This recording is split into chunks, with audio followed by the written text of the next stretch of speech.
Hello, welcome back to Uncommon Pallor. My name's Mike, and I'm here to talk records with you again. Like last time, I've just randomly pulled a bunch out of my yet to be filed and new arrivals box. And also, like last time, I guess we're just going to jump right in with 7 inches. The first being the self titled one from Tashme on High Fashion Industries. It was released in 2018. Tashme's from Toronto. They have ex members of Total Trash, Burial Permit, VCR, and a bunch of others. It's really solid, well played, stomping hardcore punk.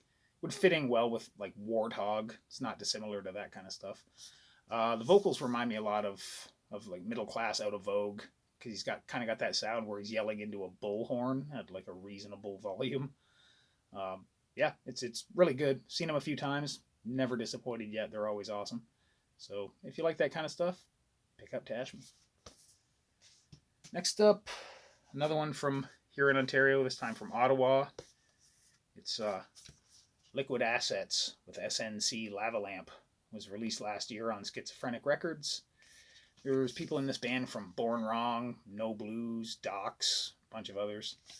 Uh, this they kind of remind me musically like those super early hardcore bands. Maybe before there was even hardcore, they just kind of were going towards that sound. You'd hear a few of them here and there on like Kill by Death compilations where they're heavier than the other bands on there. Uh, then the vocals, it's like if you remember back when you were watching like Looney Tunes and shit as a kid, there was always that character. He's usually a fucking cat, and he'd be wearing like a bent stovepipe hat, have a butted out cigar in his mouth, and he had this crazy gravelly vocals. This guy sounds like that, and that's fucking awesome. So I've seen them live once. They were fantastic. Hopefully I can see them again once this fucking pandemic thing clears. So yeah, Liquid Assets. Next on 11 p.m. Records, Deviant, Loading the Gun. This was a freebie that somebody threw into a package for me. Uh, Deviant's from Richmond, Virginia. This reminds me of stuff like late 90s, early 2000s American hardcore, you know, not dissimilar to like maybe Death Threat, the Tennessee Death Threat, not the alpha male hardcore Death Threat. Um, yeah, the drums are kind of the standout for me on this. It's there's a lot of like the floor tom snare interplay, and it just the guy does it really well. So there's not a whole lot more I can say about it. It's just you know American hardcore. So yeah, check it out. Next up, New Day by Lux. It was released by La Vida Essen Mus, which is a fantastic label that puts out a lot of really good stuff. These guys, total UK 82 influence. The singer's voice, she could fit right in there with like the Violators or the Expelled. I was lucky enough to see him in Toronto when they came through before the whole COVID thing started. They got the place going. They were actually really, really good live. Glad I got to see them. The LP before this is great, and I'm sure everything that comes out after this will be great. So I look forward to that. So check it out. Lux, Barcelona, Spain. Next up, from Oslo, Norway, Purple X. It's released by Bilepest Distro. Um, this band, I couldn't really think of a band to compare them with. It's kind of mid-tempo hardcore punk with female vocals, kind of moody and gloomy sounding at times. There's a chaos to it, but it's not really caused by noise, as it were. It's more caused by the way the riffs are written because they kind of start and then they just go right back into themselves, almost like they're like on a loop or something, and it kind of just gives this weird kind of a swirling effect to their songs or something, if that makes sense. Vocals go from growls, which make her sound kind of like Courtney Love, but not enough to make me want to pitch this in the garbage. And then she'll go into like talking parts when the songs are building up, I guess for effect or whatever. But yeah, they're not too bad. I'd listen to more of their stuff. So yeah, Purple X. On to the metal from Victoria, British Columbia. Arcfiend, Mortified with Hate. This is on the Supreme Echo label, which is more of an archival label than anything. They do some like some bands from more recent times, but more often than not, they just dig up kind of lost recordings and unappreciated recordings from around Canada mostly, and release them. I know they're doing the Sudden Impact demo, which will be great, and some stuff with the Neos. So they're definitely worth looking into. As for Arcfiend, this is it's a live 7-inch. The A-side was recorded in 1987, and I don't know, they were like a thrash metal band that, you could tell that they were going towards, a heavier sound like death metal.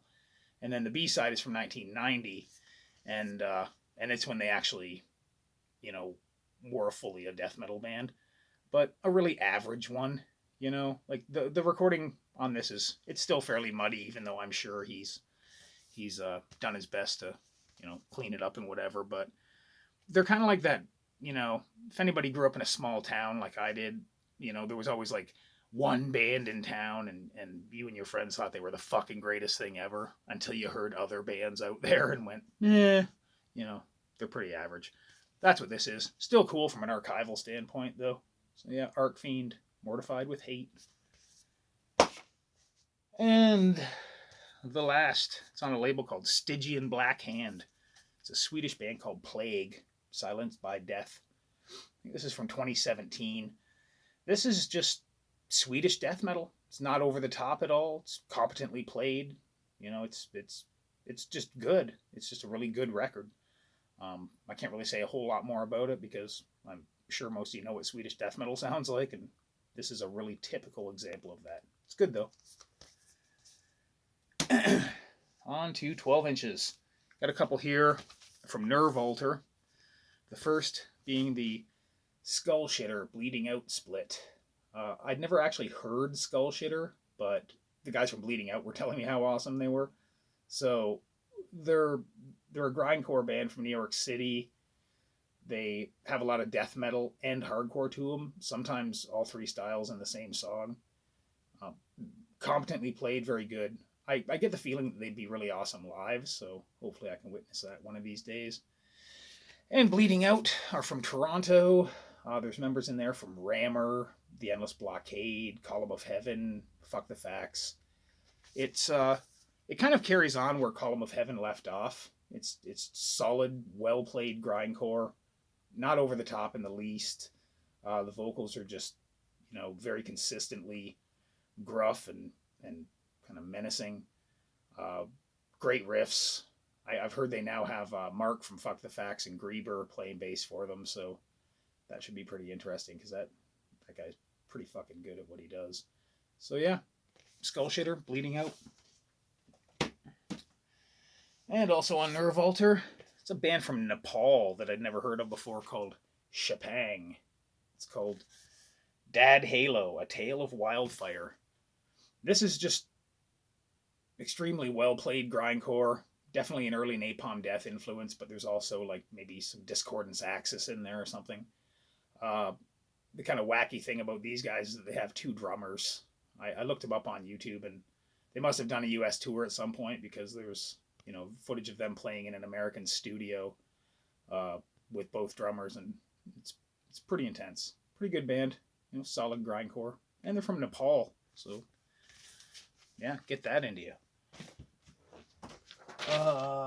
Next up, one of the originators of grindcore from Switzerland, Fear of God. This is the Pneumatic Slaughter, the extended version. It's on FOAD Records from Italy. The 7-inch of this, recorded live in Bern, Switzerland in 1988. The B-side, recorded live in Berladingen, Germany, 1988. The A-side, it's been the Pneumatic Slaughter 7-inch for, forever. I'm pretty sure we've all heard it. The opening song to it, Running Through the Blood, it's always kind of made me laugh because as soon as the vocals come in, it sounds like a donkey gasping for breath with a plastic shopping bag over its head.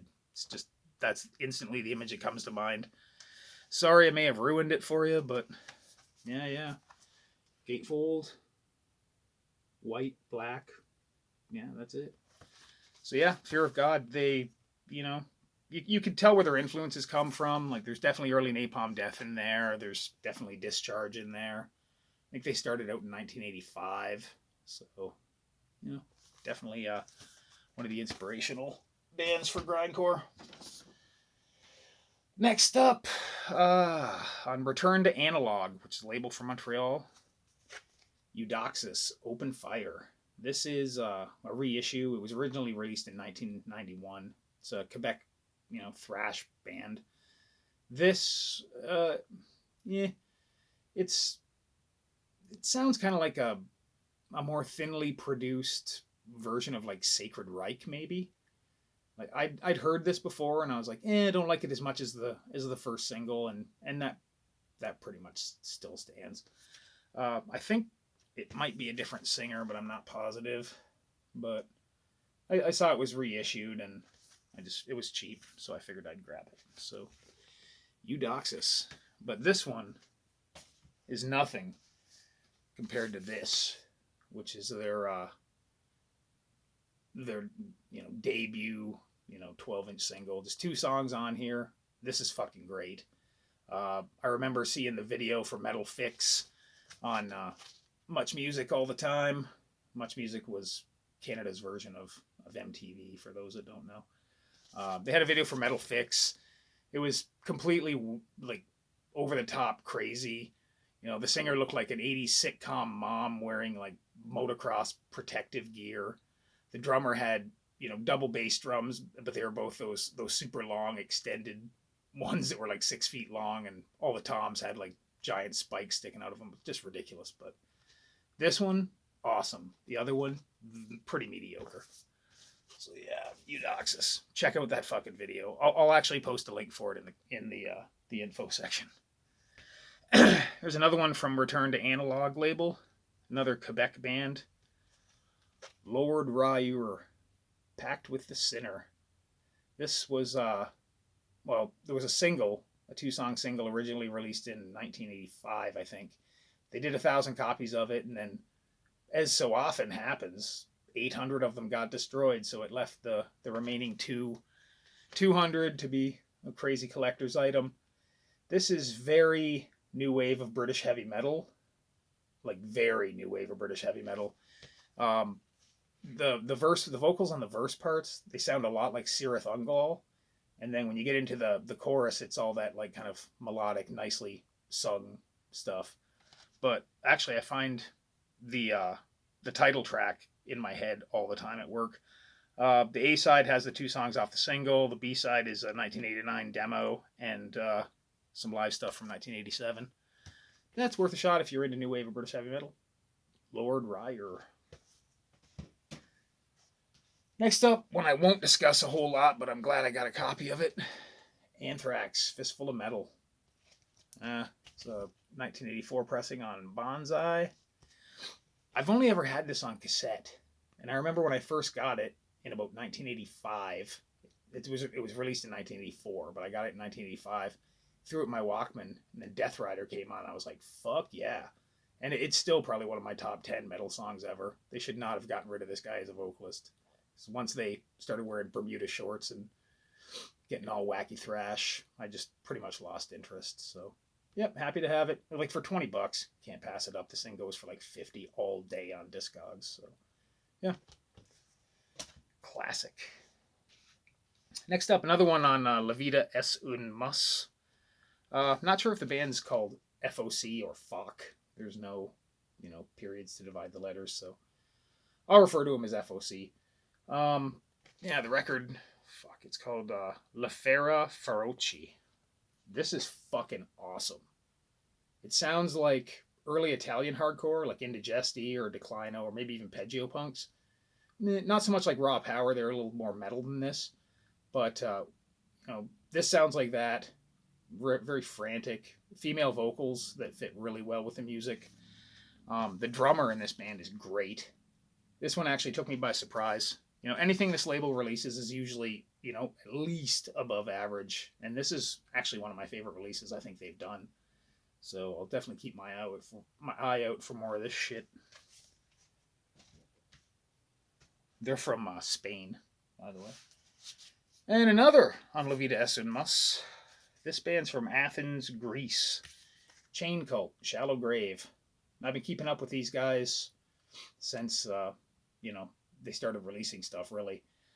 If you're into Red Dawns and, Observers, Rata Negra, War Song maybe, then this will be for you. It's, Wipers inspired, kind of sad sack stuff. The vocalist, his voice totally reminds me of that Spanish band, the guy from that Spanish band, Insomnio, which may or may not mean anything to anyone, but super good. They were supposed to come to Toronto in April, but COVID happened, so that kind of fucking choked me because I was looking forward to seeing them. So yeah, check them out though. Chain Cult, everything they've done, super good. Here's a brand new one on Iron Lung. False Brother, Uncanny Valley.